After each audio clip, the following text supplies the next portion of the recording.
Hey guys, welcome and welcome back to my channel. दोस्तों, आज के इस वीडियो में हम लोग कवर करेंगे चैप्टर नंबर 19, जिसका नाम है डिमांड एंड रिकवरी। बहुत ही इंपॉर्टेंट चैप्टर है। शुरू करने से पहले देखिए, आपको डिमांड एंड रिकवरी का प्रोसेस पता होना चाहिए, ठीक है। सो 3 स्टेप्स यहाँ पर होती है। सबसे पहले जो है आपको शो कॉज नोटिस इशू किया जाता है।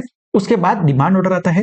डिमांड ऑर्डर को एडजुडिकेशन ऑर्डर भी कहते हैं, ठीक है। सो ऑर्डर पास किया जाएगा और अगर आप पैसा पे नहीं करते हो, उस केस में जो है आपके ऊपर रिकवरी प्रोसीडिंग्स इनिशिएट की जाती है। सो 3 स्टेप्स क्या है? पहले नोटिस आएगा, फिर डिमांड ऑर्डर आएगा, फिर रिकवरी प्रोसीडिंग्स रहने वाली। क्लियर है?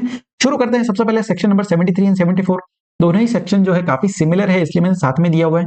सेक्शन नंबर 73 एंड 74 बात करते हैं determination of tax not paid, short paid, erroneously refunded, ITC wrongly availed and ITC wrongly utilise. तो 5 केसेस यहां पर दिए हुए हैं, ठीक है। पहला टैक्स जो है नहीं पे किया है, दूसरा शॉर्ट पे किया है, तीसरा इरोनियसली रिफंड लिया है, चौथा ITC wrongly availed and ITC wrongly utilise. So in 5 cases के अंदर जो है सेक्शन 73 और 74 लगाए जाएंगे।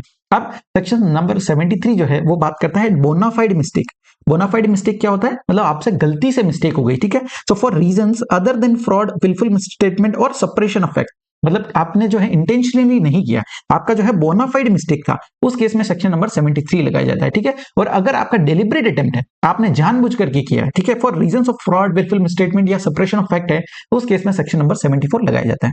क्लियर है? शुरू करते हैं हम सबसे पहले सेक्शन नंबर 73 से, जो बात करता है बोनाफाइड मिस्टेक के बारे में, ठीक है। सो सबसे पहले क्या होगा? देखो, प्रॉपर ऑफिसर जो है शो कॉज नोटिस इशू करेगा, जिसमें स्पेसिफाई करेगा amount of tax along with interest at the rate of 18% per annum and penalty payable. तो शो कॉज नोटिस में वो टैक्स, इंटरेस्ट एंड पेनल्टी तीनों का अमाउंट स्पेसिफाई करेगा, ठीक है। और साथ में जो है जब भी नोटिस इशू किया जाता है, उसमें ग्राउंड्स भी बताएगा कि कौन से ग्राउंड्स के बेसिस पे आपको यहाँ पर नोटिस इशू किया गया है। क्लियर है?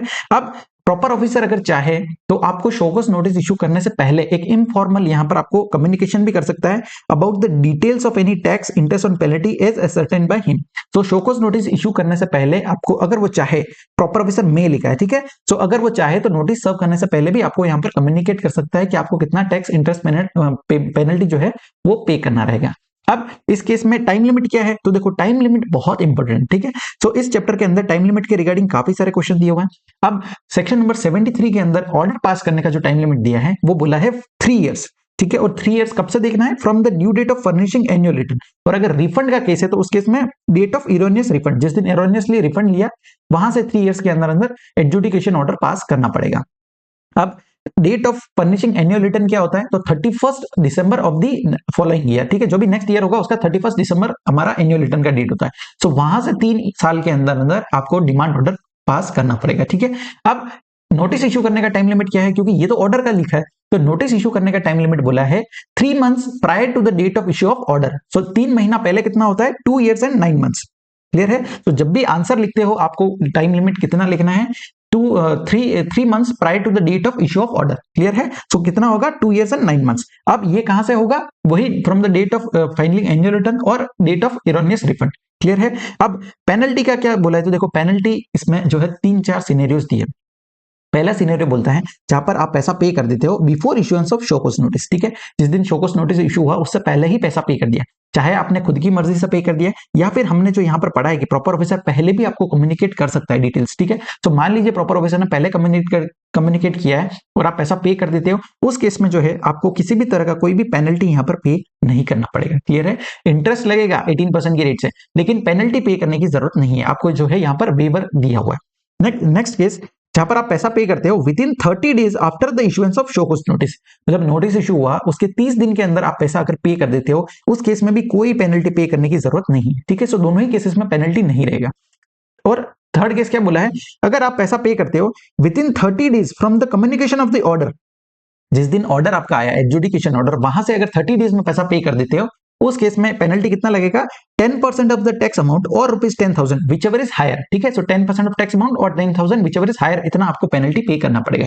और कोई भी अदर केस है तो भी सेम पेनल्टी रहने वाला है। सो 3 सिनेरियोज यहाँ पर हमने देखे। सेक्शन नंबर 73, 3 सिनेरियोज क्या है? अगर आप शो कॉज नोटिस इशू करने से पहले ही पैसा पे कर देते हो, कोई पेनल्टी पे नहीं करना। अगर शो कॉज नोटिस इशू हो गया उसके 30 डेज में पैसा पे कर रहे हो तो भी कोई पेनल्टी नहीं पे करना पड़ेगा, ठीक है। और इन दो के अलावा कोई भी केस है, उस केस में पेनल्टी कितना रहेगा? 10% ऑफ द टैक्स अमाउंट और ₹10,000 विच एवर इज हायर, इतना पेनल्टी आपको पे करना पड़ेगा। क्लियर है? इसको मैंने अलग से इसीलिए लिखा है क्योंकि 74 के जो है यहाँ पर साथ में प्रोविजंस दिए, तो आप जो है यहाँ पर अच्छे से समझ आया आपको। क्लियर है? नेक्स्ट क्या बोला है? ये लाइन जो है बहुत इंपॉर्टेंट है। notwithstanding anything contained, penalty shall be payable where any amount of self-assessed tax or any amount collected as tax has not been paid within a period of 30 days from the due date of payment of such tax. अब देखिए दो cases की यहां पर बात हुई, self assess tax और दूसरा कोई भी पैसा जो टैक्स के नाम पे कलेक्ट किया है और अगर अपने पैसा पे नहीं किया है within 30 days from the due date, जिस दिन उसका ड्यू डेट था पेमेंट का उसके 30 डेज में अगर आपने पैसा पे नहीं किया है उस केस में जो है आपको कोई भी वेवर नहीं मिलेगा। जो हमने यहाँ पर देखा ना कि इन दो केसेस के अंदर आपके ऊपर पेनल्टी नहीं लगाई जाएगी, तो ये वेवर नहीं मिलेगा और पेनल्टी आपको पे करना पड़ेगा। ठीक है, कितना पेनल्टी लेगा? यही 10% ऑफ द टैक्स अमाउंट और ₹10,000 व्हिचएवर इज हायर। क्लियर है? सो दो केसेस कौन से हैं? सबसे पहला जहां पर आपने सेल्फ असेस टैक्स पे नहीं किया। सेल्फ असेस टैक्स क्या होता है? जो आपने जीएसटीआर 1 में शो कर दिया लेकिन 3B में आपने पेमेंट नहीं किया। और दूसरा क्या बोला है? कोई भी पैसा कलेक्ट किया है as tax but has not been paid, tax पे नाम पे पैसा कलेक्ट किया लेकिन पैसा पे नहीं किया। कब तक नहीं किया? Within a period of 30 days from the due date. उस केस में आपका वेवर यहां पर नहीं मिलेगा और आपको पेनल्टी पे करना पड़ेगा। क्लियर है? Section number 73। अब नेक्स्ट यहां पर एक सर्कुलर दिया है। सर्कुलर क्या बोलता है? The provisions of section number 73 are not invocable in case of mere delay of filing the return of in form GSTR 3B। अगर आपने जीएसटीआर 3B डिले फाइल किया है उस केस में सेक्शन नंबर 73 इन्वोक नहीं किया जाएगा। ठीक है, क्योंकि क्या किया है आपने? डिले फाइल किया लेकिन टैक्स का पेमेंट तो कर रहे हो, मतलब आपने कोई चोरी तो नहीं किया है, सिर्फ जो है रिटर्न डिले फाइल किया है, तो उस केस में सीधा सेक्शन नंबर 73 नहीं लगेगा। क्लियर है? सो यही सर्कुलर में दिया है। अब नेक्स्ट आ जाता है सेक्शन नंबर 74। अब देखो सेक्शन नंबर 74 जो है काफी सिमिलर टर्म्स में दिया है। अगर आप जो है लास्ट टाइम में सिर्फ ये फर्स्ट पेज पढ़ोगे ना तो आपको सारे कॉन्सेप्ट जो है अच्छे से रिवाइज हो जाएंगे और कोई भी कंफ्यूजन नहीं होगा।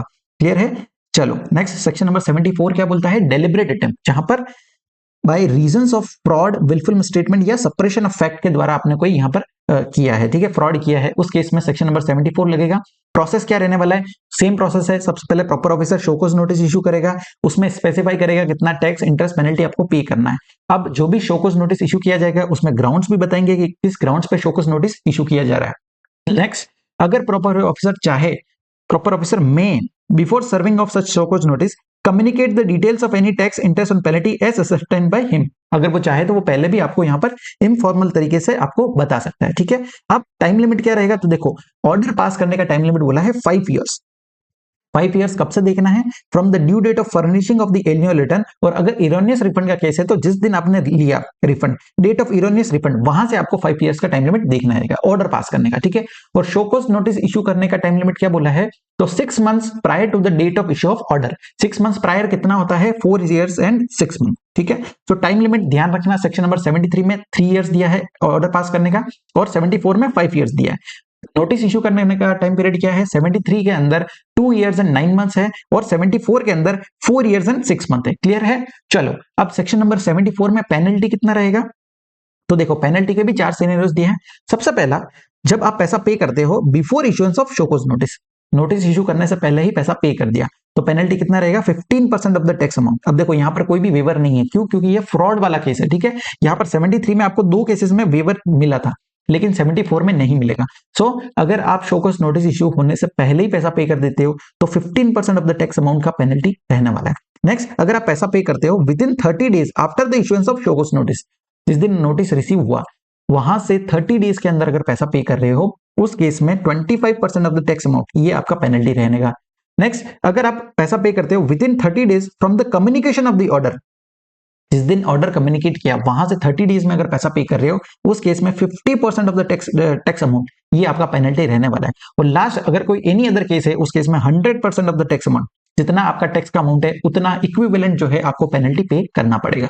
अब सेक्शन नंबर 73, 74 में ध्यान क्या रखना है? सबसे पहले पेनल्टी का केस। ठीक है, पेनल्टी यहाँ पर 73 के अंदर 2 केसेस में वेवर दिया है, अदर कोई केस है तो उस केस में 10% ऑफ द टैक्स अमाउंट और 10,000 विच एवर इज हायर। और 74 के अंदर चारों ही केसेस में पेनल्टी है, पहले 15%, फिर 25%, फिर 50% और फिर 100%। अब जहां पर बच्चे जो है गलती करते हैं वो क्या है? यहां पर बोला है within 30 days after the issuance of show cause notice, जिस दिन शोकॉज नोटिस इशू हुआ वहां से 30 डेज देखना है। ठीक है, जिस दिन कम्युनिकेट मिला, जिस दिन मिला वो डेट नहीं लेना, जिस दिन शोकॉज नोटिस इशू किया वहां से 30 डेज है। लेकिन सेकंड क्या बोला है? Within 30 days from the communication of order, जिस दिन ऑर्डर पास हुआ वो डेट नहीं, जिस दिन कम्युनिकेट किया। ठीक है, तो ये जब भी 30 डेज कैलकुलेट कर रहे हो ध्यान रखना, जब यहाँ पर नोटिस की बात हो रही है जिस दिन नोटिस इशू हुआ वहां से 30 डेज देखना है, और ऑर्डर के केस में जिस दिन ऑर्डर कम्युनिकेट किया गया तो वहां से 30 डेज के अंदर अगर आपने पैसा पे किया है तो आपका पेनल्टी कितना रहेगा, 50% of the tax amount. Clear है? तो 15%, 25%, 50% और 100%। क्लियर है? चलो नेक्स्ट आ जाता है, कुछ कॉमन पॉइंट्स दिए हुए हैं सेक्शन 73 एंड 74 के रिगार्डिंग, वन बाय वन देखते हैं। सबसे पहले बोला है, जब भी अगर कोई पर्सन चाहे तो वॉलेंटरीली भी यहाँ पर पैसा जो है आकर के पैसा पे कर सकता है। ठीक है? जब इवन दो नोटिस इशू नहीं किया लेकिन उसको पता चल गया कि मैंने गलती किया है, मैंने टैक्स पेमेंट नहीं किया है, तो वो वॉलेंटरीली आकर के पैसा पे कर सकता है, साथ में उसको इंटरेस्ट भी पेमेंट करना पड़ेगा। तो जब भी वॉलेंटरी पैसा पे करता है तो उसको प्रॉपर ऑफिसर को इन्फॉर्म करना पड़ेगा in writing of such payment, और उस केस में जो है प्रॉपर ऑफिसर उसको एक एक्नॉलेजमेंट देगा कि भैया आपका जो पैसा है वो हमने एक्सेप्ट कर लिया है। सो इन्फॉर्म आपको प्रॉपर ऑफिसर करना पड़ेगा। नेक्स्ट पॉइंट, अगर जो भी आपका यहाँ पर ऑर्डर आता है, डिमांड ऑर्डर, ठीक है, और अगर आप उससे पूरी तरह से संतुष्ट नहीं हो, मान लीजिए डिमांड ऑर्डर आया 1 करोड़ रुपीस का, लेकिन आप जो है 70 लाख से ही एग्री करते हो कि भैया 70 लाख तो मैंने गलत पे किया, मतलब मुझे अब पैसा पे करना है, ठीक है, 70 लाख तो करूंगा, लेकिन 30 लाख जो है मैं एग्री नहीं करता हूं। उस केस में अगर पार्शियल पेमेंट कर रहे हो तो जितना पैसा पे किया है वो तो आप पैसा पे कर दो, 70 लाख तो पे कर दो, और 30 लाख जो है जिसको आपने एग्री नहीं किया उसके रिगार्डिंग आपको एक सबमिशन देना पड़ेगा। ठीक है? जो भी आपका यहाँ पर एक्सप्लेनेशन है वो आपको फर्निश करना पड़ेगा। Next, if the PO is of the opinion that the amount voluntarily paid falls short of the amount actually payable, मतलब देखो प्रॉपर ऑफिसर को अगर लगता है कि जितना पैसा पेबल था उससे कम पैसा आपने पे किया है, उस केस में जितना शॉर्ट अमाउंट है उसके लिए जो है प्रॉपर ऑफिसर आपको शोकॉज नोटिस इशू कर सकता है। अब देखिए, मान लीजिए एक एग्जांपल लेते हैं, जब मुझे जो है पता चल जाता है कि मैंने 1 करोड़ रुपीस का पैसा कम पे किया, शॉर्ट पेमेंट किया, अब मैं क्या करता हूं, 1 करोड़ रुपीस का वॉलेंटरली जाकर के पैसा पे कर देता हूं। अब डिपार्टमेंट के पास जब वो डिटेल्स पहुंचती है तो उन्हें लगता है कि नहीं यार, पैसा 1 करोड़ नहीं 1.5 करोड़ यहाँ पर पेबल था, लेकिन मैंने 1 करोड़ ही पे किया। तो उस केस में जितना शॉर्ट अमाउंट है 50 लाख के रुपीस के लिए जो है प्रॉपर ऑफिसर यहाँ पर शोकॉज नोटिस इशू कर सकता है। ठीक है? चलो next, where a notice has been issued for any period. अब देखिए, अगर नोटिस किसी एक पीरियड के लिए इशू हुआ है और सेम ऑफेंस जो है, सेम डिफॉल्ट आपने किसी और पीरियड में भी किया है, उस केस में जो है प्रॉपर ऑफिसर अगर चाहे तो टू अवॉइड डुप्लीकेशन और and reducing repetitive paper work, बार बार जो है ऑर्डर नोटिस ना भेज करके वो यहाँ पर एक सिर्फ स्टेटमेंट आपको दे सकता है जिसमें सारी डिटेल्स होगी इधर उस पीरियड की कितना टैक्स इंटरेस्ट पेनल्टी जो है आपको पैसा पे करना है। क्लियर है? तो बार बार यहाँ पर डिमांड जो शोकॉज नोटिस है वो यहाँ पर नहीं इशू करेंगे और सिर्फ एक स्टेटमेंट दे देंगे और उसमें डिटेल बता देंगे कि जो मिस्टेक आपने प्रीवियस ईयर में किया है वही अगले ईयर में भी है, तो स्टेटमेंट के द्वारा वो बता देंगे और वो statement deem to be show cause notice मान लिया जाएगा। ठीक है? अब इसका एक एग्जाम्पल से समझते हैं। मान लीजिए मेरा कोई नोटिस आता है मुझे, ठीक है, 2020 से लेकर के 2022 तक 2 साल का मुझे नोटिस दिया जाता है। अब सेम जो डिफॉल्ट है वो मैंने 2023 में भी किया है, तो उस केस में जो है प्रॉपर ऑफिसर क्या करेगा, वो डुप्लीकेट यहाँ पर शोकॉज नोटिस इशू नहीं करेगा और वो जो है यहाँ पर एक सिर्फ स्टेटमेंट इशू कर देगा जिसमें डिटेल्स दे देगा कि 2023 में आपका कितना टैक्स इंटरेस्ट पेनल्टी जो है पेबल रहेगा। क्लियर है? और वो जो स्टेटमेंट है वो deem to be show cause notice मान लिया जाएगा। चलो next, the expression all proceedings in respect of the said notice shall not include proceedings under section 132। अब देखिए, मान लीजिए प्रोसीडिंग्स जो है अगर आप पैसा पे कर देते हो, जितना डिमांड ऑर्डर आया उतना आपने पैसा पे कर दिया, तो सारी प्रोसीडिंग्स कंक्लूडेड मान ली जाएगी, लेकिन सेक्शन नंबर 132 के अंदर जो प्रोसीडिंग्स है वो कभी भी कंक्लूडेड नहीं मानी जाएगी। ठीक है? वो इंक्लूड इसमें नहीं होती है। 132 में कौन सा था? इंप्रिजनमेंट और फाइन और बोथ। ठीक है? जो हमारा ऑफेंस एंड पेनल्टी का सेक्शन है वो यहाँ पर इसमें कवर नहीं होता है। एंड लास्ट पॉइंट क्या बोलता है, on conclusion of proceedings under section 73 and 74, जब भी प्रोसीडिंग्स कंक्लूड हो जाती है, ठीक है, मान लीजिए मेरे ऊपर कोई प्रोसीडिंग्स चल रहा था, ठीक है, और मेरे कोई एजेंट है या कोई ट्रांसपोर्टर है, ठीक है, तो जब मेरे ऊपर प्रोसीडिंग्स चल रहा था तो उनके ऊपर भी यहाँ प्रोसीडिंग्स चालू हो गया क्योंकि वो मुझसे कनेक्टेड है। अब मान लीजिए जो मेन पर्सन है जो लाइबल टू पे है टैक्स का, अगर मेन पर्सन पे जो प्रोसीडिंग्स है वो कंक्लूड हो जाती है, उस केस में जो उससे रिलेटेड पर्सन है उन पे भी डीम्ड टू बी कंक्लूडेड मान ली जाएगी। ठीक है? अगर मेरा ही प्रोसीडिंग्स कंक्लूड हो गया तो जो मुझसे जुड़े हुए हैं, जो एजेंट है मेरा या कोई ट्रांसपोर्टर है, वो भी यहाँ पर उनका प्रोसीडिंग्स भी कंक्लूडेड मान लिया जाएगा। क्लियर है? तो उसके ऊपर कोई भी अलग तरीके से जो है पेनल्टी नहीं लगेगा अंडर सेक्शन 122 और 125। क्लियर है? तो ये सारे कॉमन पॉइंट्स थे रिगार्डिंग सेक्शन नंबर 73 एंड 74। अब नेक्स्ट आ जाते हैं monetary limits prescribed for issuance of show cause notice by different level of officers.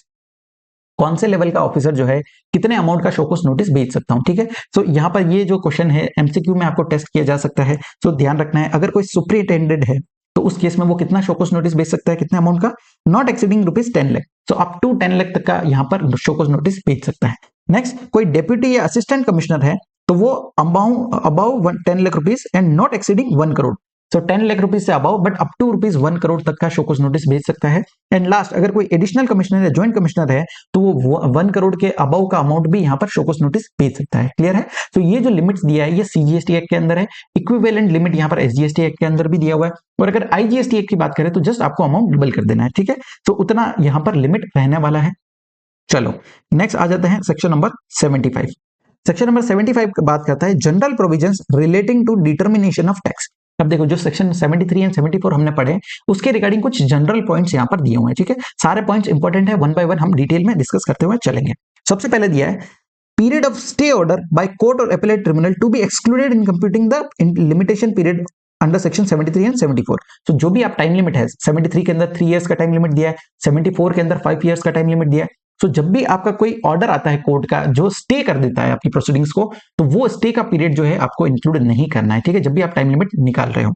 Next ये पॉइंट क्या बोलता है, देखो बहुत ज्यादा इंपॉर्टेंट पॉइंट है ये। अब देखो मान लीजिए आपका कोई भी सेक्शन नंबर 74 के अंदर कोई भी ऑर्डर आता है, ठीक है, या आपका कोई नोटिस रिसीव होता है आपको। ठीक है, सेक्शन नंबर 74 कौन सा है, जो फ्रॉड की बात करता है। अब मान लीजिए आपका प्रोसीडिंग्स चल रहा है लेकिन फ्रॉड स्टेब्लिश नहीं हुआ, नोटिस आया था सेक्शन नंबर 74 के अंदर लेकिन फ्रॉड स्टेब्लिश नहीं हुआ, उस केस में जो ऑर्डर आया 74 का वो कन्वर्ट किया जा सकता है इन सेक्शन नंबर 73 के अंदर। ठीक है, सो वही ऑर्डर, अब देखो क्या लिखा है, in case charges of fraud or any willful misstatement or suppression of facts are not established for any notice issued in fraud cases, the proper officer shall determine the tax payable by such person deeming as if the notice were issued under section 73। ठीक है, तो section number 74 में पहले notice issue हुआ लेकिन अगर वो establish नहीं हुआ उस केस में उसकी प्रोसीडिंग जो है डीम टू बी मान लीजिएगी कि 73 के अंदर नोटिस इशू किया गया है। अब जब आप कन्वर्ट कर रहे हो 74 से 73 में, तो एक चीज ध्यान रखना है, दोनों सेक्शंस के अंदर टाइम लिमिट अलग अलग दिया हुआ है। ठीक है, सेक्शन नंबर 73 के अंदर 3 इयर्स का टाइम लिमिट है और सेक्शन नंबर 74 के अंदर 5 इयर्स का टाइम लिमिट है। नोटिस इशू करने का टाइम लिमिट कितना है, 73 के अंदर 2 इयर्स एंड 9 मंथ, 74 के अंदर 4 इयर्स एंड 6 मंथ्स। अब देखिए पहले जो ऑर्डर आया था वो 74 के अंदर आया था, 74 के अंदर लिमिट कितना है, 4 इयर्स एंड 6 मंथ। अब मान लीजिए आपका जो प्रोसीडिंग्स है वो 73 में कन्वर्ट होता है, तो टाइम लिमिट आपको ध्यान रखना है। अगर नोटिस 2 इयर्स एंड 9 मंथ्स में अगर आपको मिल गया है नोटिस, उस केस में तो वो यहां पर एप्लीकेबल रहेगा। अदरवाइज 2 इयर्स एंड 9 मंथ्स के बाद अगर कोई नोटिस मिला है तो वो नोटिस जो है वो टाइम बार्ड मान लिया जाएगा। ठीक है, क्योंकि 73 का लिमिट जो है उस लिमिट में आपको रिसीव होना चाहिए। समझा आपको, यही ये सर्कुलर दिया हुआ है, बहुत ही इंपॉर्टेंट पॉइंट है ये। चलो नेक्स्ट आ जाते हैं, where any order is required to be issued in pursuance of the direction of the appellate authority or appellate tribunal or court। अगर कोई कोर्ट के डायरेक्शन पे अगर आपको कोई ऑर्डर पास करना है, उस केस में वो ऑर्डर आपको कब तक पास करना है, तो बोला है order shall be issued within 2 years from the date of communication of the said direction. जिस दिन कोर्ट का डायरेक्शन आया वहां से 2 इयर्स के अंदर अंदर आपको ऑर्डर पास करना पड़ेगा। क्लियर है? चलो नेक्स्ट, जब भी कोई पर्सन है टैक्सेबल पर्सन, वो अगर प्रॉपर ऑफिसर को रिक्वेस्ट करता है, उस केस में प्रॉपर ऑफिसर उसको जो है अपॉर्चुनिटी ऑफ हियरिंग दे सकता है, उसकी बात सुनने का मौका उसको दिया जाएगा। और अगर कोई ऐसा डिसीजन है, ऐसा कोई ऑर्डर पास किया जा रहा है जो पर्सन, जो टैक्सेबल पर्सन है उसके लिए एडवर्सली अफेक्ट करेगा, मतलब उसके फेवर में नहीं है, उस केस में भी उसको उसकी बात को सुनना पड़ेगा, अपॉर्चुनिटी ऑफ बीइंग हर्ड देना पड़ेगा। क्लियर है? नेक्स्ट, अगर प्रॉपर ऑफिसर चाहे तो उस केस में उसको एडजमेंट दे सकता है। अगर टैक्सेबल पर्सन को कुछ समय चाहिए उस केस में उसको एडजमेंट दे सकता है, लेकिन कितने एडजमेंट, तो बोला है मैक्सिमम 3 टाइम्स। ठीक है, मैक्सिमम 3 टाइम्स का एडजमेंट यहाँ पर दिया जा सकता है। नेक्स्ट, एडजुडिकेशन ऑर्डर जो पास किया जाएगा, मतलब जो डिमांड ऑर्डर पास किया जाएगा, should be of speaking order. अब स्पीकिंग ऑर्डर क्या है, क्या वो बोल के बताएगा? तो नहीं, स्पीकिंग ऑर्डर मतलब an order which includes the reason, जो ग्राउंड्स भी इंक्लूड करता है कि किन रीजंस के बेस पे हमने यहाँ पर जो है आपके ऊपर डिमांड निकाला है। तो उसमें कंक्लूजन ही नहीं होगा, सिर्फ कंक्लूजन नहीं होगा, कंक्लूजन के साथ यहाँ पर एक्सप्लेनेशन भी होगा, डिटेल्स या ग्राउंड्स भी बताए जाएंगे कि इन ग्राउंड्स के बेसिस पे आपका डिमांड ऑर्डर निकाला गया है। चलो next, the amount of tax, interest and penalty demanded in the order shell not be in excess of the amount specified in the notice. अब देखो ये पॉइंट बहुत इंपॉर्टेंट है। ठीक है, एमसीक्यू में आपको टैक्स जो है यहाँ पर टेस्ट किया जा सकता है। जितना अमाउंट आपका शोकॉज नोटिस में बताया उससे ज्यादा का कभी डिमांड ऑर्डर नहीं आ सकता। ठीक है, एक एग्जांपल लेते हैं, मान लीजिए मुझे शोकॉज नोटिस रिसीव हुआ और उसमें मुझे बोला कि आपको 5 करोड़ रुपीस का टैक्स का पैसा पे करना है। शोकॉज नोटिस में 5 करोड़ लिखा था। अब जब भी मेरा डिमांड ऑर्डर आएगा वो कभी भी 8 करोड़ रुपीस का नहीं हो सकता, या 5 करोड़ से ज्यादा का अमाउंट नहीं हो सकता। हमेशा जो है वो जो शोकॉज नोटिस में लिखा है उससे एक्सीडिंग अमाउंट कभी भी नहीं हो सकता। ठीक है, तो ये हमने देखा है प्रोसेस क्या है, पहले शोकॉज नोटिस आता है, फिर डिमांड ऑर्डर आता है, फिर रिकवरी प्रोसीडिंग्स। तो शोकॉज नोटिस में जो अमाउंट लिखा है उससे ज्यादा का कभी भी डिमांड ऑर्डर नहीं आ सकता। क्लियर है? फर्स्ट पॉइंट आपको समझा। सेकंड क्या बोला है? No demand shall be confirmed on the grounds other than the grounds specified in the notice. जो नोटिस में आपने ग्राउंड्स बताया, अब देखो शोकॉज नोटिस इशू होता है उसमें ग्राउंड्स भी बताने पड़ते हैं, तो जो ग्राउंड्स पे यहाँ पर ऑर्डर, जो ग्राउंड्स शोकॉज नोटिस में बताए गए हैं उसके अलावा कोई अदर ग्राउंड्स नहीं हो सकते जब आप डिमांड ऑर्डर निकाल रहे हो। क्लियर है? तो जो ग्राउंड्स शोकॉज नोटिस में थे उन्हीं ग्राउंड्स पे आपको डिमांड ऑर्डर निकालना है। तो जब भी, इसीलिए जो है प्रैक्टिकल लाइफ में जब भी शोकॉज नोटिस इशू किया जाता है वो बहुत ध्यान से इशू करते हैं, क्योंकि क्या अमाउंट आप मेंशन कर रहे हो, क्या ग्राउंड्स है, क्योंकि वो फ्रीज हो जाएगा, उसके बाद आप उसको जो है नए ग्राउंड्स नहीं ला सकते या अमाउंट को जो है बढ़ा नहीं सकते। इसलिए नोटिस का अमाउंट और ग्राउंड्स जो है वो शोकॉज नोटिस में जो आते हैं वो फ्रीज हो जाते हैं। क्लियर है? चलो next, where the appellate authority or the appellate tribunal or court modifies the amount of tax. अगर एपेलेट ट्रिब्यूनल या कोर्ट जो है टैक्स का अमाउंट मॉडिफाई करते हैं, उस केस में इंटरेस्ट एंड पेनल्टी का अमाउंट जो है वो भी यहाँ पर मॉडिफाई मान लिया जाएगा। ठीक है? तो वो भी मॉडिफाई होगा, ये तो कॉमन सेंस वाली बात है। टैक्स अगर चेंज हो रहा है तो उसके अकॉर्डिंगली इंटरेस्ट और पेनल्टी भी चेंज किया जाएगा। Next, payment of interest is mandatory even if not specified in the adjudication order. ये पॉइंट जो है प्रैक्टिकल लाइफ में बहुत काम का है। ठीक है? अगर आप जीएसटी का प्रैक्टिस करोगे तो ये चीज आपको ध्यान में रखनी है। अगर आपको जो भी एडजुडिकेशन ऑर्डर आया है उसमें अगर इंटरेस्ट का अमाउंट मेंशन नहीं किया है तो भी आपको इंटरेस्ट पेमेंट करना पड़ेगा। ठीक है? आपको खुद इंटरेस्ट कैलकुलेट करना है और फिर यहाँ पर इंटरेस्ट का पेमेंट करना पड़ेगा। लेकिन ये प्रोविजन पेनल्टी के लिए काम नहीं करते हैं। ठीक है? अगर पेनल्टी लिखा है तो ही आपको पे करना है, अगर पेनल्टी मेंशन नहीं है ऑर्डर में तो आपको पे करने की जरूरत नहीं है। लेकिन इंटरेस्ट के केस में आपको मैंडेटरीली पैसा पे करना पड़ेगा इवन दो स्पेसिफाई नहीं किया गया। क्लियर है? चलो नेक्स्ट, अगर एडजुडिकेशन ऑर्डर जो है वो with in the stipulated time period, जो 3 इयर्स 5 इयर्स का टाइम पीरियड दिया है उसमें पास नहीं करते हो, उस केस में प्रोसीडिंग्स जो है वो डीम्ड टू बी कंक्लूडेड मान ली जाएगी। ठीक है? एक एग्जांपल से समझते हैं। मान लीजिए मैंने 2 इयर्स एंड 9 मंथ के अंदर अंदर शोकॉज नोटिस इशू कर दिया, लेकिन जो टाइम पीरियड था ऑर्डर पास करने का वो यहां पर उस टाइम पीरियड में मैंने ऑर्डर पास नहीं किया, उस केस में वो proceedings deemed to be concluded मान ली जाएगी। नेक्स्ट आ जाते हैं, अगर कोई डिपार्टमेंट है, ठीक है, डिपार्टमेंट अगर कोई भी डिसीजन को अगेंस्ट जाता है, ठीक है, कोई ऐसा डिसीजन पास हुआ है जिसके अगेंस्ट में डिपार्टमेंट जाकर के अपील फाइल कर रहा है, उस केस में जितना टाइम उसने अपील में गया वो अपील में गया और फिर जो ऑर्डर आया वो जो भी टाइम पीरियड उसका वेस्ट हुआ ना वो एक्सक्लूड करना है from the calculation of time period, जो हमारा 73 एंड 74 में है। ठीक है? So in case of appeal filed by the department against the pre judicial decision of the appellate authority हो गया या फिर अपीलेट ट्रिब्यूनल हो गया, हाई कोर्ट हो गया, तो the period between the date of decision of the higher authority, higher authority कहां है, जिसके ऊपर उसने अपील फाइल किया, ठीक है, जिस अथॉरिटी के पास वो गया अपील फाइल करने, वो authority and that of the lower authority, lower authority कौन सा है, जो भी कोर्ट हो गया या ट्रिब्यूनल का जो ऑर्डर आया था वो, तो इनके बीच में जितना टाइम पीरियड उसका गया है वो यहाँ पर एक्सक्लूड करना है जब भी आप 73 74 का टाइम लिमिट देख रहे हो। Next, notwithstanding anything contained in section number 73 or 74 where any amount of self-assessed tax in accordance with the return furnished under section 39 remains unpaid। अब देखिए, अगर कोई सेल्फ असेस टैक्स है वो आपने पे नहीं किया है, उस केस में जो है आपको ये प्रोसेस फॉलो करने की जरूरत नहीं है, सीधा जो है यहाँ पर रिकवरी प्रोसीडिंग्स इनिशिएट कर दी जाएगी अंडर सेक्शन 79। ठीक है? हमने नॉर्मली केस में क्या प्रोसेस देखा, पहले नोटिस आएगा, फिर डिमांड ऑर्डर आएगा, फिर रिकवरी प्रोसीडिंग्स होंगी। लेकिन यहाँ पर उसका एक एक्सेप्शन क्या दिया है कि अगर सेल्फ असेस टैक्स है, सेल्फ असेस टैक्स कौन सा होता है, जो मैंने जीएसटीआर 1 में शो किया है लेकिन 3 में जो है टैक्स का पेमेंट नहीं किया, उस केस में जो है आपके ऊपर सीधा रिकवरी प्रोसीडिंग्स इनिशिएट कर दी जाएगी। ठीक है? नोटिस, डिमांड ऑर्डर ये कुछ भी नहीं आएगा।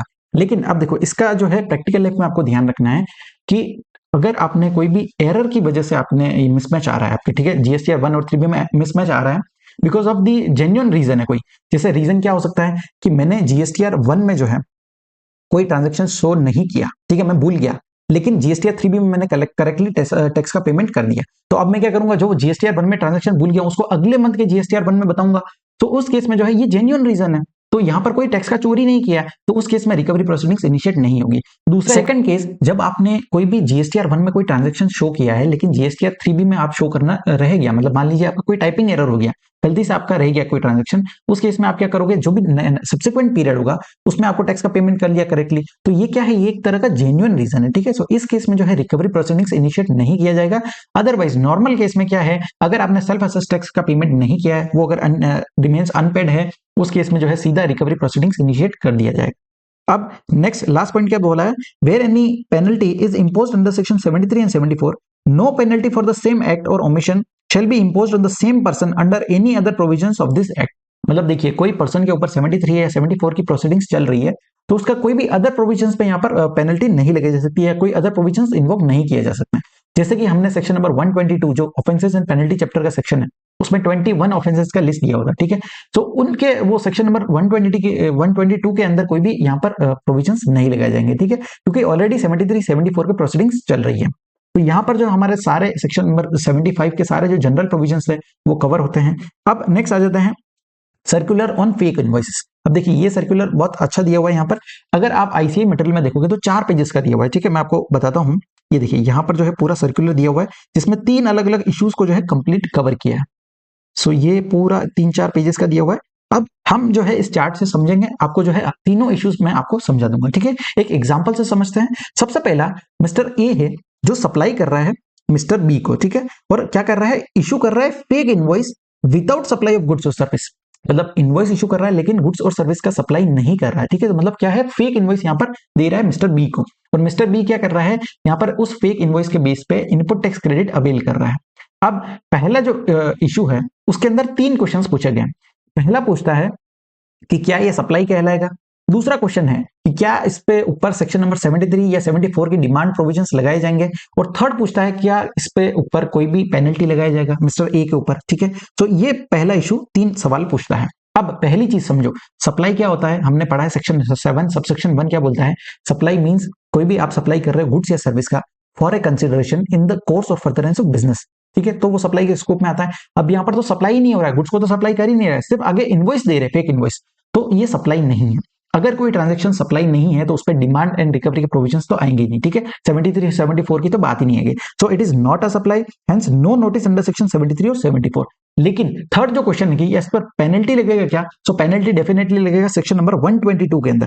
ये सेक्शन है ऑफेंसेस एंड पेनल्टी का, जिसमें हमने 21 ऑफेंसेस का लिस्ट देखा था, ठीक है। उसके अंदर एक ऑफेंस ये भी था कि जब भी आप इनवॉइस इशू करते हो विदाउट मेकिंग सप्लाई, सप्लाई नहीं कर रहे हो लेकिन सिर्फ इनवॉइस इशू किया है, तो उस केस में जो है आपको यहाँ पर पेनल्टी लगाया जाएगा सेक्शन नंबर 122 के अंदर। लेकिन ये सप्लाई नहीं है और डिमांड यहाँ पर नहीं आएगा under section 73 and 74। So I hope आपको फर्स्ट इशू समझा है। अब आ जाते हैं नेक्स्ट सेकंड इशू क्या बात करता है। देखिए सेकंड इशू में मिस्टर ए ने यहाँ पर फेक इनवॉइस इशू किया, बी को सप्लाई नहीं किया है। बी जो है आगे सी को सप्लाई करता है, ठीक है। बी आगे क्या कर रहा है, सी को इनवॉइस इशू कर रहा है। अब इसके अंदर 2 सिनेरियोस दिए।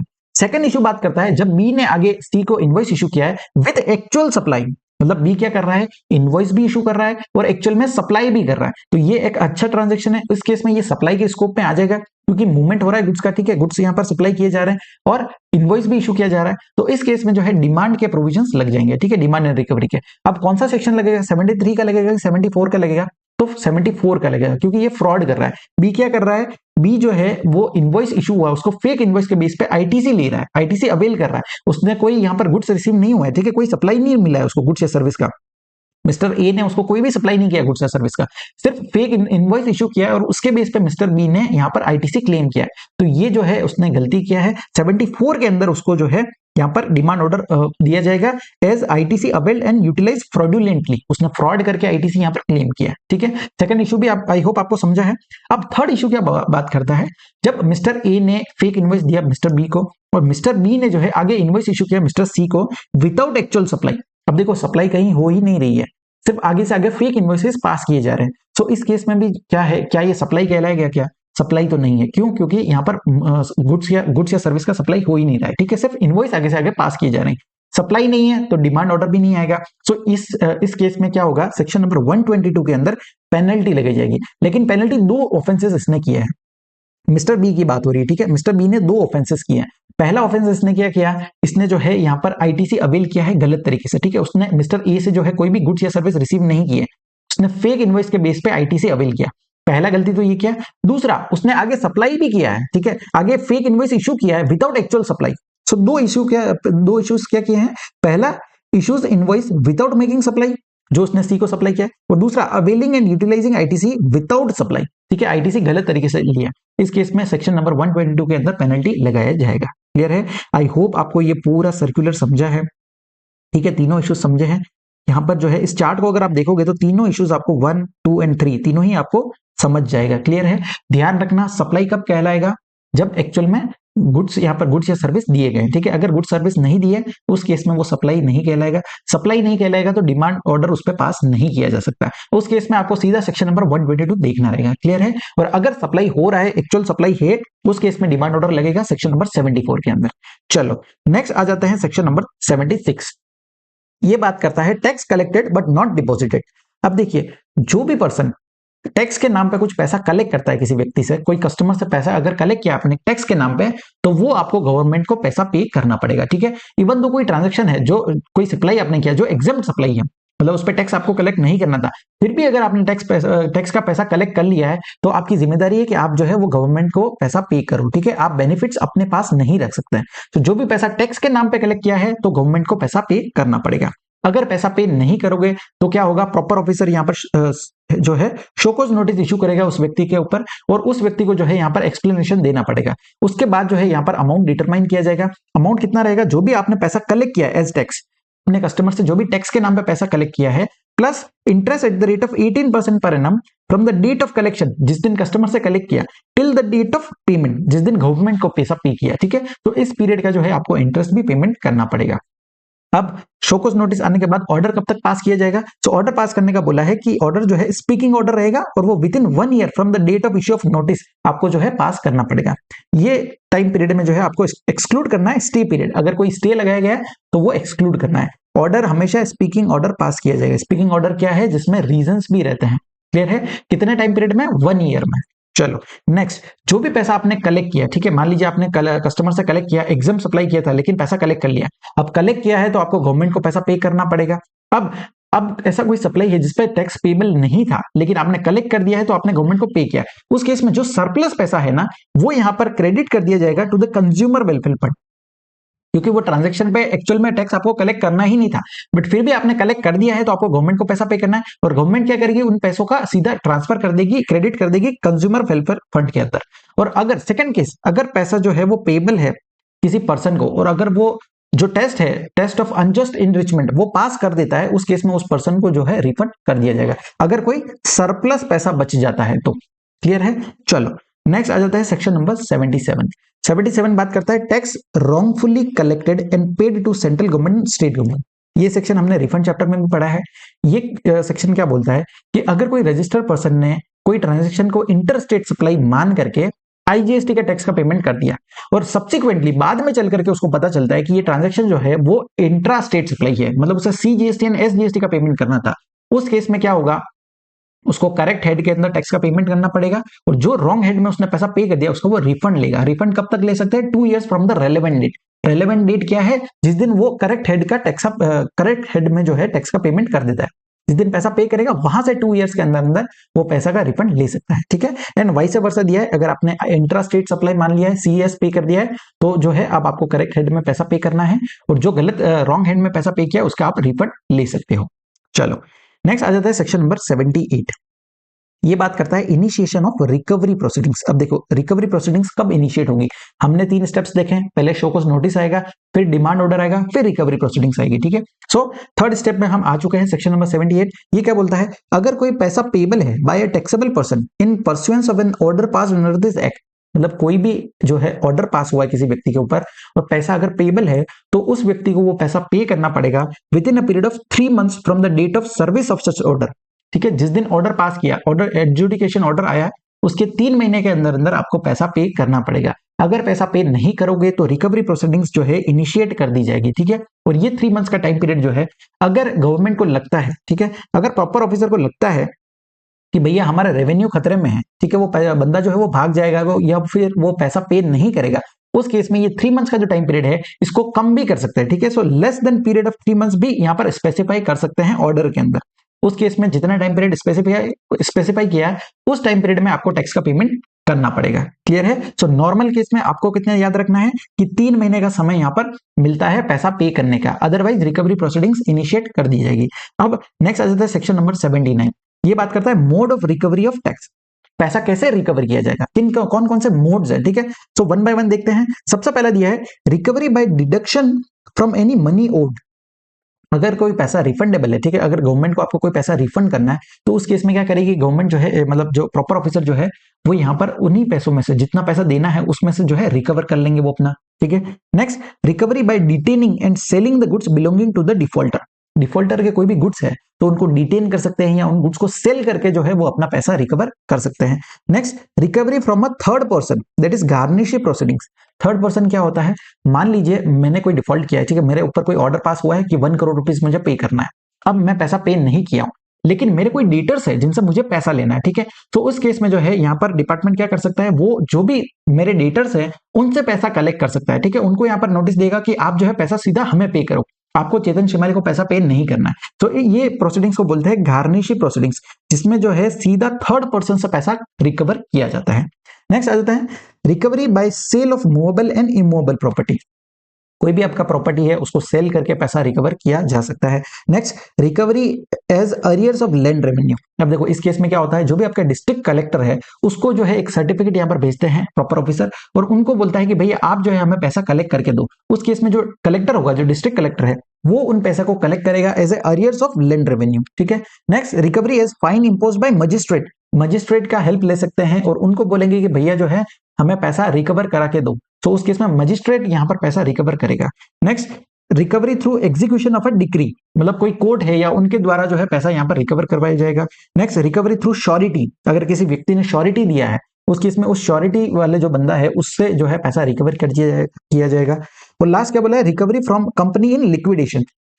ये लिक्विडेशन का प्रोसेस हमने सेक्शन नंबर 88 जो हमारा लाइबिलिटी टू पे इन सर्टेन केसेस वाला सेक्शन है उसके अंदर हमने डिटेल में पढ़ा था। जब भी कंपनी लिक्विडेशन में है तो एक लिक्विडेटर अपॉइंट होता है, तो हम जो है यहाँ पर डिपार्टमेंट क्या करेगा, उस लिक्विडेटर को बोलेगा कि आप जो है हमें पैसा रिकवर करके दीजिए। क्लियर है? चलो, सो ये सारे मोड्स आपको ध्यान रखने हैं। सिंपली क्या है, पहला आपसे कोई अगर कोई पैसा बकाया है तो वहां से रिकवर कर लेंगे। दूसरा, आपके गुड्स को डिटेन कर सकते हैं या सेल कर सकते हैं। थर्ड, आपका कोई भी थर्ड पर्सन है उससे पैसा कवर कर सकते हैं। नेक्स्ट, कोई भी मूवेबल या इमूवेबल प्रॉपर्टी को सेल करके पैसा कलेक्ट किया जा सकता है, पैसा रिकवर कर सकते हैं as a arrears of land revenue, या फिर मजिस्ट्रेट को बोल करके पैसा रिकवर किया जा सकता है, या फिर through an execution of decree हो सकता है, श्योरिटी हो सकता है। और लास्ट क्या बोला, लिक्विडेशन वाला, जो भी लिक्विडेटर है उस केस में लिक्विडेटर से पैसा बोल करके पैसा रिकवर किया जा सकता है। क्लियर है? चलो, अब नेक्स्ट एक पॉइंट बोला है जो आपको ध्यान रखना है।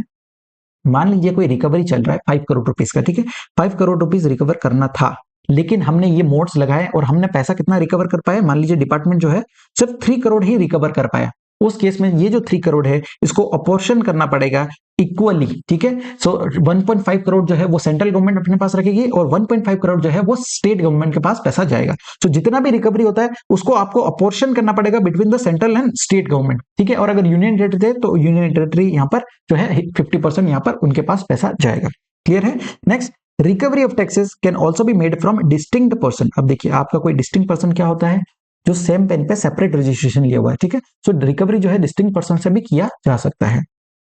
नेक्स्ट आ जाते हैं deposit of tax during the course of search, inspection and investigation. अब देखिए जब भी आपका पैसा जो रिकवर किया जाता है सेक्शन नंबर 73 79 के अंदर, तो उसका एक प्रोसेस है, ठीक है। पहले नोटिस इशू होता है, शोकॉज नोटिस, उसके बाद डिमांड ऑर्डर आता है। अगर उसका पेमेंट नहीं करते हो विद इन 3 मंथ्स, उस केस में जो है रिकवरी प्रोसीडिंग्स इनिशिएट की जाती है।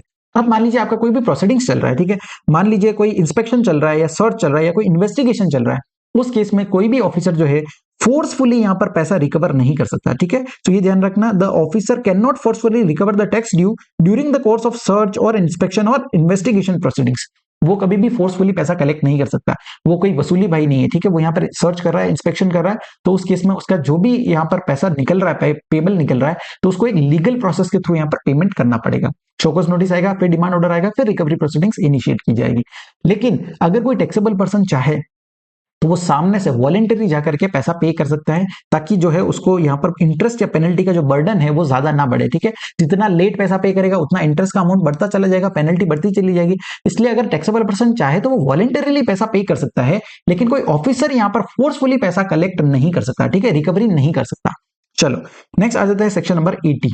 सेक्शन नंबर 80 बात करता है payment of tax and other amount in installment. अब देखिए यहाँ पर जो है गवर्नमेंट आपको एक इंस्टॉलमेंट का बेनिफिट दे दी है, ठीक है। तो अगर आपका कोई भी पैसा है, डिमांड ऑर्डर आया है और बहुत बड़ा अमाउंट है, तो आप जो है इंस्टॉलमेंट के लिए ऑप्ट कर सकते हो। So by making an application to the commissioner and specifying reasons therein, a person can avail this benefit of payment in installment. अब installment कितना बोला है, तो maximum 24 installments आपको मिल जाएगी, ठीक है, subject to the payment of applicable interest. Interest तो लगेगा, क्योंकि देखो आप जब भी कोई ईएमआई पे भी या कोई इंस्टॉलमेंट का ऑप्शन लेते हो ईएमआई का, तो उस केस में भी आपको इंटरेस्ट तो पेमेंट करना पड़ता है। तो इस यहाँ पर भी जो है गवर्नमेंट से इंटरेस्ट भी कैलकुलेट करेगी, लेकिन मैक्सिमम कितना इंस्टॉलमेंट बोला है, 24 इंस्टॉलमेंट्स आपको मिल सकती है। अब नेक्स्ट क्या बोला है, if there is default in payment of any one installment, अगर कोई एक इंस्टॉलमेंट का पेमेंट करने में भी डिफॉल्ट किया, तो उस केस में सारा जो पैसा था वो सारा यहाँ पर इमीडिएटली पेबल हो जाएगा, क्लियर है, और ये जो आपने बेनिफिट लिया इंस्टॉलमेंट का वो वहीं पर खत्म हो जाएगा। सो कोई भी एक इंस्टॉलमेंट में भी डिफॉल्ट किया तो भी पूरा पैसा पेबल हो जाएगा। Next, not allowed in case of self assess tax in any return. Self assess tax के केस में ये जो इंस्टॉलमेंट का बेनिफिट है ये आपको नहीं मिलेगा, ठीक है। नेक्स्ट क्या बोला है, the facility of payment in installment shall not be allowed. अब 3 केसेस यहाँ पर और दिए हैं, ठीक है। पहला क्या बोला है, the taxable person has already defaulted on the payment of any amount under the GST act for which the recovery process is on. मतलब आप ऑलरेडी कोई डिफॉल्ट कर चुके हो, ठीक है, और उस केस में आपका रिकवरी प्रोसेस चल रहा है, तो अभी इस बार जो है आपको इंस्टॉलमेंट नहीं मिलेगा, इंस्टॉलमेंट का benefit. Next, the taxable person has not been allowed to make payment in installment in the preceding financial year। अगर आप पिछले साल इंस्टॉलमेंट के लिए आए थे और हमने वो बेनिफिट नहीं दिया, तो कुछ रीजन रहे होंगे इसलिए नहीं दिया बेनिफिट, तो इस साल भी जो है आपको इंस्टॉलमेंट का बेनिफिट नहीं मिलेगा। और लास्ट क्या बोला है, the amount for which installment facility is sought is less than ₹25,000। अगर 25,000 रुपए से भी कम का अमाउंट है तो क्या इंस्टॉलमेंट लोगे, सीधा ही पैसा पे कर दो, ठीक है। तो 3 कंडीशन हमने यहाँ पर देखी और ये 4th कंडीशन है। सो 4 कंडीशन कौन कौन सी थी, पहला अगर कोई सेल्फ असेस टैक्स है, दूसरा अगर आपने ऑलरेडी डिफॉल्ट कर दिया है पेमेंट करने में, तीसरा अगर आपने जो है प्रीवियस ईयर में आपको मना किया था इंस्टॉलमेंट के लिए तो इस ईयर भी नहीं मिलेगा, और 4th क्या है, अगर आपका टैक्स का अमाउंट जो है जितना पैसा पेबल है वो लेस देन, अगर 25,000 है, लेस देन 25 लिखा है, ठीक है, 25,000 या अबव हुआ तो मिल जाएगा, तो लेस देन अगर 25,000 है तो इन 4 केसेस के अंदर आपको इंस्टॉलमेंट का बेनिफिट नहीं मिलेगा। सेक्शन कौन सा है, सेक्शन नंबर 80, क्लियर है। चलो नेक्स्ट आ जाता है सेक्शन नंबर 81। ये बात करता है transfer of property to be void in certain cases. आप देखिए कुछ लोग क्या करते हैं, उनके ऊपर कोई डिमांड ऑर्डर आया तो वो अपना प्रॉपर्टी ट्रांसफर कर देते हैं, उनको लगता है कि भैया रिकवरी के लिए मेरा घर बेच करके पैसा ले सकते हैं, क्योंकि हमने देखा है मोड्स ऑफ रिकवरी में कि आपका मूवेबल या इमूवेबल प्रॉपर्टी को सेल करके पैसा रिकवर किया जा सकता है। क्या करते हैं, मान लीजिए मेरे ऊपर कोई डिमांड का ऑर्डर आया, ठीक है, 5 करोड़ रुपीस का, तो मैं क्या करता हूं, अपना घर बेच देता हूं या कोई चार्ज क्रिएट कर दिया मैंने उस केस में, तो यहां पर क्या बोला है कि वो चार्ज जो है वो वॉइड माना जाएगा। तो जो भी आपने चार्ज क्रिएट किया या ट्रांसफर किया है वो वॉइड माना जाएगा, ठीक है। कब माना जाएगा, where a person after any amount become due from him creates a charge on or parts with the property belonging to him or on his possession by way of sale कर रहे हो आप, या फिर mortgage हो गया, exchange हो गया, और any other mode of transfer of any of his property in favor of other person, transfer कर दिया या चार्ज क्रिएट कर दिया with the intention of defrauding the government revenue. Intention क्या है, गवर्नमेंट के रेवेन्यू को डिफ्रॉड करना। उस केस में बोला है कि ये जो चार्ज या ट्रांसफर आपने किया है वो वॉइड माना जाएगा, ठीक है, वॉइड एब initio, void from the beginning माना जाएगा, ठीक है। सेकंड केस, चार्ज और ट्रांसफर कब वैलिड माने जाएंगे, तो देखिए if it is made for adequate consideration and in good faith. मान लीजिए मेरा जो इंटेंशन था वो था कि भाई इतना बड़ा अमाउंट है, मैं अफोर्ड नहीं कर सकता हूं, तो मैं क्या करूंगा, अपना घर बेच करके वो पैसा लाऊंगा और फिर डिपार्टमेंट को पैसा पे कर दूंगा। तो मैंने गुड फेथ में वो ट्रांसफर किया है, सेल किया है, ठीक है, और एडिक्वेट कंसिडरेशन में किया है, मैंने जितना वो वैल्यू था उतने कंसिडरेशन के लिए मैंने सेल किया है, उस केस में वो चार्ज या ट्रांसफर जो है वो वैलिड मान लिया जाएगा, ठीक है। Without notice of the pendency of such proceedings और without notice of such tax और other sum payable by the said person और with the previous permission of the proper officer. आप अगर परमिशन लेकर के जो है सेल कर रहे हो या चार्ज क्रिएट कर रहे हो तो वो वैलिड मान लिया जाएगा, ठीक है। तो सेक्शन नंबर 81 क्या बोलता है कि भैया जब भी प्रॉपर्टी ट्रांसफर कर रहे हो तो वो हम वॉइड मान लेंगे। 2 सिनेरियोस देखिए, कब वॉइड मानेंगे, कब वैलिड मानेंगे। अगर आपका इंटेंशन जो था वो गवर्नमेंट के रेवेन्यू को डिफ्रॉड करना है, उस केस में वो चार्ज या ट्रांसफर जो है वो वॉइड माना जाएगा। लेकिन अगर आपने एडिक्वेट कंसिडरेशन के लिए किया है और वो विद इन गुड फेथ में अगर किया है ट्रांसफर, उस केस में वो ट्रांजेक्शन जो है वो वैलिड मान लिया जाएगा। चलो नेक्स्ट आ जाता है सेक्शन नंबर 82। ये बात करता है tax to be first charge on property. अब देखिए इंसॉल्वेंसी एंड बैंक्रप्सी कोड आपने पढ़ा होगा, ठीक है। तो उसमें क्या होता है, जब भी कोई बंदा लिक्विडेशन में जा रहा है, मतलब कोई अगर जो है इंसॉल्वेंट हो गया है, तो उस केस में सबसे पहले आईबीसी यहाँ पर जो है जो भी लिक्विडेटर अपॉइंट होते हैं वो यहाँ पर सारा काम देखते हैं। तो वहां वो प्रोविजंस को छोड़ करके जो भी फर्स्ट चार्ज रहेगा टैक्स का वो हमेशा गवर्नमेंट का रहेगा, ठीक है। तो पहला अधिकार गवर्नमेंट का रहेगा, पहला जो है गवर्नमेंट जाकर के उनसे टैक्स का पैसा रिकवर करेगी, उसके बाद जो है दूसरे लोग यहाँ पर रिकवर कर सकते हैं। So any amount due by a taxable person और any other person which he is liable to pay to the government shall be the first charge on the property of such taxable person or such person। so government का पहला अधिकार रहेगा।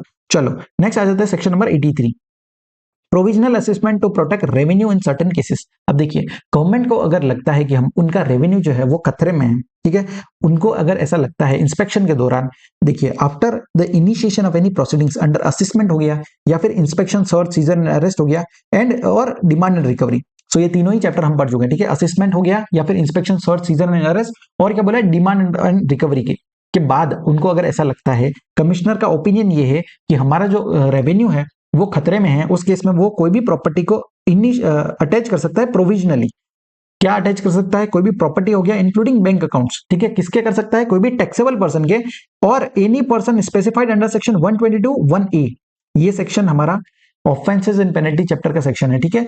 ये section बात करता है अगर कोई पर्सन है जो बेनिफिट ले रहा है, कोई भी ऐसा ऑफेंस करके बेनिफिट अगर ले रहा है तो वो पर्सन का भी यहाँ पर प्रॉपर्टी अटैच किया जा सकता है। तो हमने सेक्शन नंबर 83 में क्या देखा, अगर कोई भी प्रोसीडिंग्स के दौरान कमिश्नर को ऐसा व्यू है, अगर उसको ऐसा ओपिनियन है कि भैया जो मेरा इंटरेस्ट ऑफ रेवेन्यू है वो खतरे में है, उस केस में वो यहाँ पर प्रोविजनली अटैच कर देगा उस टैक्सेबल पर्सन का प्रॉपर्टी हो सकता है इंक्लूडिंग द बैंक अकाउंट, ठीक है। अब ये प्रोविजनली जो अटैचमेंट है ये कब तक रहेगा? तो ये बोला है 1 ईयर तक, ठीक है। 1 ईयर तक आप प्रोविजनली अटैच कर सकते हैं, उसके बाद जो है वो अटैचमेंट सीज हो जाएगा। नेक्स्ट बोला है अगर प्रॉपर्टी जो है, जो प्रॉपर्टी अटैच किया है वो पेरिशेबल है या फिर हैजार्डियस नेचर के हैं, उस केस में जो है टैक्सेबल पर्सन वो प्रॉपर्टी को छुड़वा सकता है, जो प्रोविजनली अटैच हो गई उसको छुड़वा सकता है after paying an amount equal to the lower of the amount equivalent to the market price of such property. जो भी प्रॉपर्टी अटैच किया उसका जो भी मार्केट प्राइस है वो पैसा पे कर दो, या फिर दूसरा क्या बोला है, द अमाउंट दैट इज और may become payable by the taxable person. जितना पैसा पेएबल है उतना पैसा पे कर दो, ठीक है। विचएवर जो लोअर रहेगा उतना पैसा पे करके जो है आप वो प्रॉपर्टी जो अटैच कर दी गई थी प्रोविजनली उसको आप छुड़वा सकते हो। क्लियर है? तो ये पॉइंट ध्यान रखना कि कब प्रॉपर्टी जो है यहाँ पर आप रिलीज करवा सकते हो, या तो मार्केट प्राइस जो है उस प्रॉपर्टी का वो पे कर दो, या फिर सेकंड केस में जितना पैसा पेएबल है आपका वो पैसा पे कर दो। विचएवर जो लोअर रहेगा उतना पैसा पे करके आप अपना प्रॉपर्टी यहाँ पर छुड़वा सकते हो। चलो नेक्स्ट, जब भी पर्सन जो है person can file objection at any time against the attachment and commissioner may after giving opportunity of being heard release the said property by order, ठीक है। सो अगर पर्सन जो है उसको कोई ऑब्जेक्शन है तो वो यहाँ पर जाएगा कमिश्नर के पास, और कमिश्नर अगर चाहे तो वो प्रॉपर्टी को यहाँ पर छुड़वा सकता है, रिलीज कर सकता है। नेक्स्ट आ जाता है section number 84, last section of this chapter, बात करता है continuation and validation of certain recovery proceedings. अब देखिए अगर किसी व्यक्ति का जो है रिकवरी प्रोसीडिंग्स चल रहा है, ठीक है, मतलब थर्ड स्टेप पे वो है, पहला शोकॉज नोटिस आया, फिर डिमांड ऑर्डर आया, फिर रिकवरी प्रोसीडिंग्स इनिशिएट होती। तो अगर किसी व्यक्ति का रिकवरी प्रोसीडिंग्स चल रहा है और उस दौरान वो व्यक्ति क्या करता है, कोई अपील में फाइल करता है, ठीक है, कोई अपील फाइल करता है या रिवीजन एप्लीकेशन फाइल कर देता है, या फिर एनी अदर प्रोसीडिंग्स इनिशिएट कर देता है। एनी अदर प्रोसीडिंग्स जो है यहाँ पर एक सर्कुलर के माध्यम से बताया गया है कि any other proceedings includes proceeding अंदर IBC insolvency and bankruptcy code का अगर कोई प्रोसीडिंग्स इनिशिएट हो जाता है तो उस केस में क्या बोला है कि 2 सिनेरियोज हो सकते हैं। अब मान लीजिए व्यक्ति जो है वो अपील में गया या रिवीजन में गया है, तो जो भी उसका रिकवरी चल रहा था, या तो वो रिकवरी का जो अमाउंट है वो इनहेंस हो जाएगा, जितने उसके ड्यूज है वो इनहेंस हो जाएंगे, या फिर ड्यूज जो है वो कम हो जाएंगे, ठीक है। मान लीजिए मेरा रिकवरी चल रहा था 5 करोड़ रुपीस का, ठीक है, मेरे ऊपर यहाँ पर डिमांड ऑर्डर आया था, मैंने पैसा पे नहीं किया तो रिकवरी चल रहा है 5 करोड़ रुपीस का। पहला केस लेते हैं जब इनहेंस जो है वो ड्यूज जो है वो इनहेंस हो गए, मतलब 5 करोड़ का जो अमाउंट था वो 8 करोड़ हो गया, मतलब मैं अपील में गया और वो पासा जो है पलट गया, मेरे ऊपर ही पड़ गया, 5 करोड़ का 8 करोड़ रुपीस हो गया। इस केस में क्या बोला है, तो देखो 2 चीजें आपको ध्यान रखना है। पहला, जो 5 करोड़ का रिकवरी पहले से चल रहा था, ठीक है, वो 5 करोड़ का जो रिकवरी है वो यहाँ पर कंटिन्यू हो जाएगा। So recovery proceeding continued in relation to the earlier demand notice without service of any fresh notice of demand. मतलब 5 करोड़ के लिए जो है आपको कोई भी फ्रेश डिमांड नोटिस इश्यू नहीं करना है। जो पहले का प्रोसीडिंग्स चल रहा था, रिकवरी चल रहा था, वो यहाँ पर कंटिन्यू हो जाएगा। और जो जितना अमाउंट मेरा इनहेंस हो गया है, पहले 5 करोड़ था, अब 5 करोड़ का अमाउंट जो है वो बढ़ करके हो गया 8 करोड़ रुपीस। तो ये जो 3 करोड़ रुपीस इनहेंस हो गए हैं, ड्यूज इनहेंस, ये 3 करोड़ के लिए जो है यहाँ पर एक फ्रेश नोटिस यहाँ पर इश्यू करना पड़ेगा, ठीक है। तो the commissioner shall serve another notice of demand for enhanced dues. जितना पैसा बढ़ाया है उसके लिए यहाँ पर जो है अलग से एक नोटिस बना जो है इश्यू करना पड़ेगा। अदरवाइज जो 5 करोड़ रुपीस का इनिशियली चल रहा था प्रोसीडिंग्स वो एज इट इज कंटिन्यू करेगा।